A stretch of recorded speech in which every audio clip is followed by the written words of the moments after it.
નમસ્કાર મિત્રો આજે તમારી સમક્ષ મેષ રાશિના જાતકો માટે 2025માં શનિ ભગવાનનો પહેલો અધ્યાય શરૂ થઈ રહ્યો છે.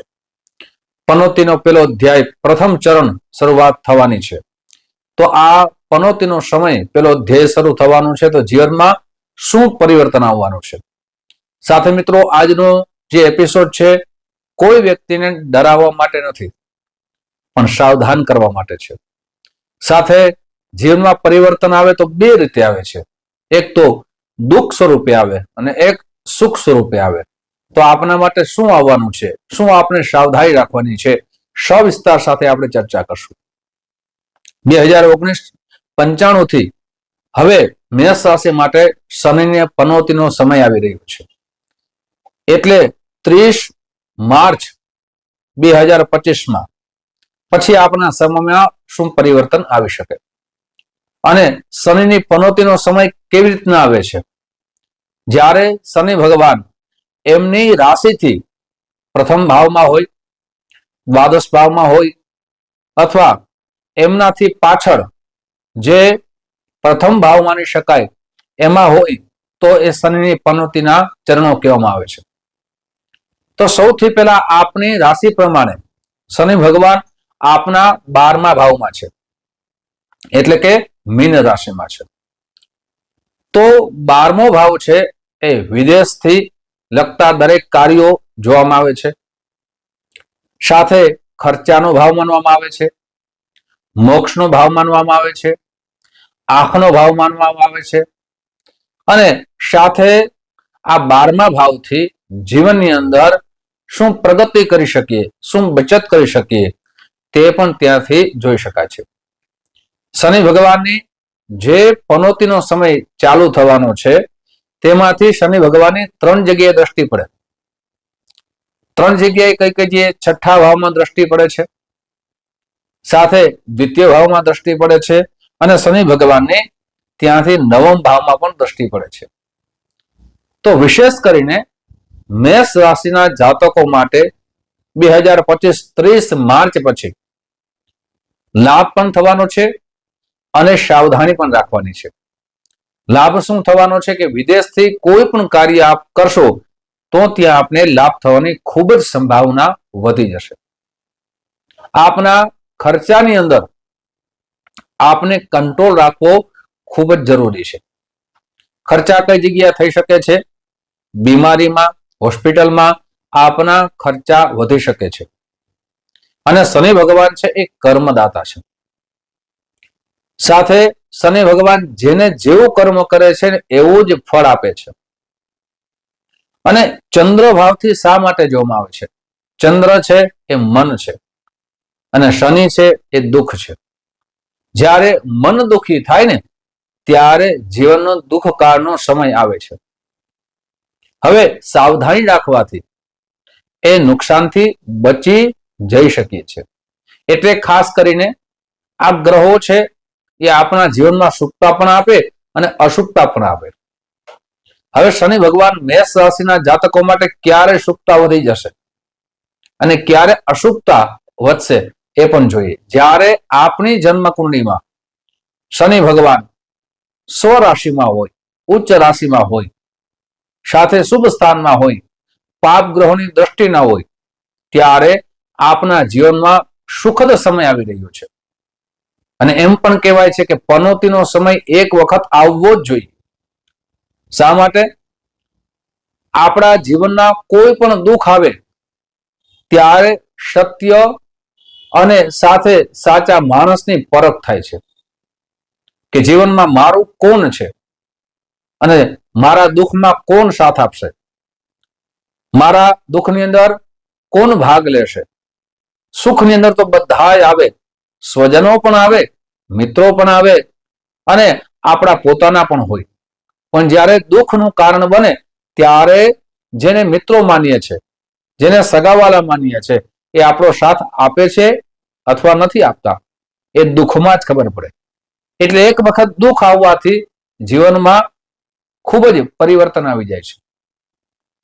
અને શનિ ભગવાન આપના જે પનોતીનો સમય આવી રહ્યો છે, જો આપની જન્મ કુંડળીમાં શનિ ભગવાન શત્રુ ક્ષેત્રમાં હોય, પાપ ગ્રહોની દ્રષ્ટિ હોય, સાથે અશુભ સ્થાનમાં હોય તો જીવનની દુઃખ આવવાની શક્યતા વધી જશે. પણ ડરવાની જરૂર નથી.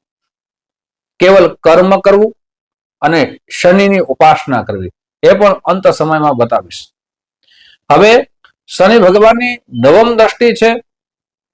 પિતાની ખૂબ સેવા કરવી આપના માટે ઉત્તમ બની જશે. પિતા તરફથી લાભ મળશે, પિતા તરફથી સહયોગ મળશે. એટલે ખાસ કરીને પિતાની ઉપર આપને સેવાનો ભાવ રાખવો. આમ જોઈએ તો શનિ ભગવાન અને સૂર્ય ભગવાન છે, એ બંને પિતા અને પુત્ર છે, પણ આમ શત્રુ માનવામાં આવે છે. આપ જેટલી પિતાની સેવા કરશો, આપનું ભાગ્ય દિવસે દિવસે આપનું ઉદિત થવાનું છે. હવે વાત કરીએ સાવધાની. મિત્રો, આગળ વિશેષ ચર્ચા કરીએ કઈ વાતની સાવધાની રાખવી જોઈએ તે પહેલા એક નમ્ર પ્રાર્થના છે. મારા નવા મિત્રો આ વિડીયો જોઈ રહ્યા છો, મિત્રો આ વિડીયો તમને ગમે તો જરૂર ને જરૂર લાઈક કરજો, તમારા મિત્રોમાં શેર કરજો. સાથે પહેલી વખત આ ચેનલને જોઈ રહ્યા હો, વિડીયોને જોઈ રહ્યા હો તો અમારી ચેનલને સબસ્ક્રાઇબ કરી લેજો અને તમારી જન્મકુંડળીનું વિશ્લેષણ અવશ્ય કરાવજો, જેનાથી આપના શનિ ભગવાન કયા સ્થાનમાં છે એનું આપને વિશ્લેષણ પ્રાપ્ત થાય, એના ઉપાય સચોટ કરી શકો.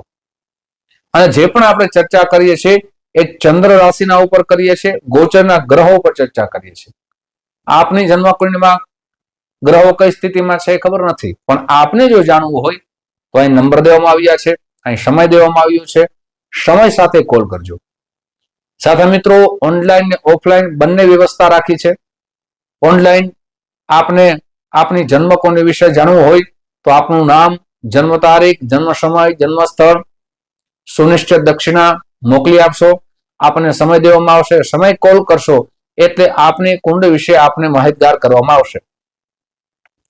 સાથે મિત્રો, હવે વાત કરીએ શનિ ભગવાનની સાવધાની આપને ખાસ કરીને શું રાખવાની છે. શનિ ભગવાનની છે એ બીજા ભાવમાં દ્રષ્ટિ પડે તો બીજો ભાવ છે એ ધન ભાવ છે, બીજો ભાવ છે વાણીનો છે, બીજો ભાવ છે પરિવારનો છે. તો સૌથી પહેલા આપની વાણી ઉપર આપણે કંટ્રોલ રાખવો ખૂબ જ જરૂરી છે. આપ જેટલી વાણી ઉપર આપનો કંટ્રોલ હશે, આપની પ્રગતિ આટલી વધશે. સાથે સંયમ રાખવો ખૂબ જરૂરી છે. અભિમાનથી દૂર રહેવું આપણા માટે ખૂબ જરૂરી છે. જ્યારે યશ, કીર્તિ, માન, સન્માનનો વધારો થાય ને, આપ જેટલી સરળતા રાખો એટલી આપનું માન સન્માન વધારે વધે છે. એટલે આપ સરળતાથી જીવન જીવવું ખૂબ જરૂરી છે આ સમયમાં. પ્રથમ ચરણ છે.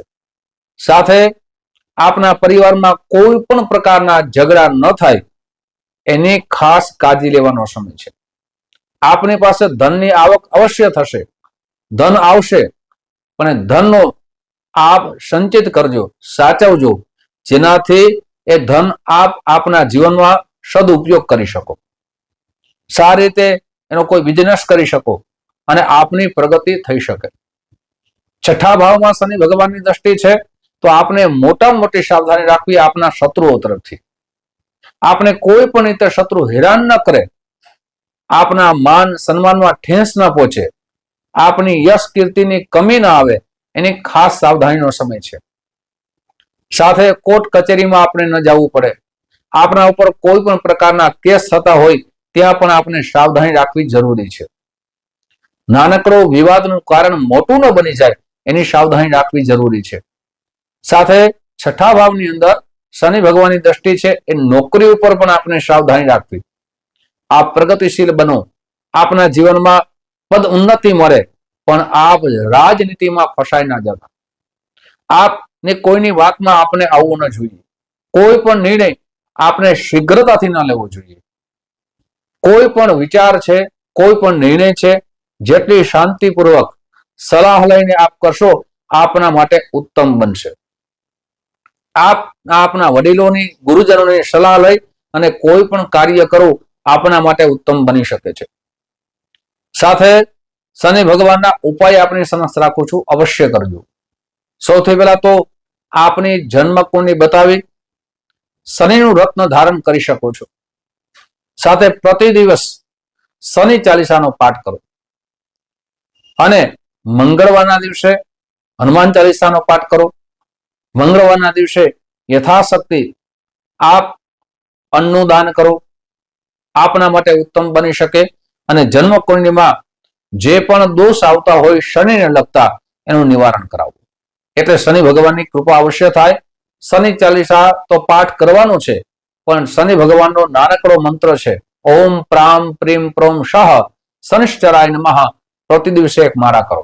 આપના માટે આવતો સમય ઉત્તમ બને.